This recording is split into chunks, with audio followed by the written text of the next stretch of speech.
কোন পুরুষ হাতে নখে মেহেদি দিতে পাবে না। আব্দুর রাজ্জাক সাহেব থামেন থামেন থামেন।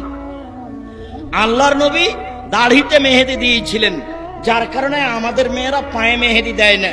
আপনি যে বলছেন পায়ে মেহেদি দিতে হবে, জি দিতে হবে, দিতে বাধ্য। তো দাড়িতে দিয়েছেন যে, আরে দাড়িতে দিয়েছেন এটা একটা সুন্নাত। দাড়ি তো আল্লাহর নবী আতরও তো দিয়েছেন, আল্লাহর নবী দাড়িতে আতর লাগিয়েছেন। কিন্তু আবার যারা ঋতুবতী মহিলা গোসল করে পবিত্র হবে তাদেরকে লজ্জা স্থানে আতর ব্যবহার করতে বলেছেন আল্লাহর নবী। তা আতর যে আল্লাহর নবী দাড়িতে লাগিয়েছেন, এইবার যেখানে যেটা ব্যবহার করেছেন সেটা সুন্নাত, অতএব নখ কেটেই ফেলতে হবে, জরুরি। সকাল হয় না যেন উপস্থিত বৈঠকের মুসলিম বোন, এই মেয়ে তোমাকে সাবধান করছি, এখন বাড়িতে গিয়ে প্রথম কাজ যেটা সেটা হলো নখ কেটে ফেলা। দ্বিতীয় কাজ যেটা সেটা বাড়িতে যেন কোনো ছবি মূর্তি না থাকে, যেন কাঁকড়া না থাকে। ভেঙে চুরে ইমানদার হয়ে রাত্রে ঘুমাবা। বক্তব্যের সাথে মুনাফিকি করে রাত্রে ঘুমিয়ে জান্নাত পাওয়ার চেষ্টা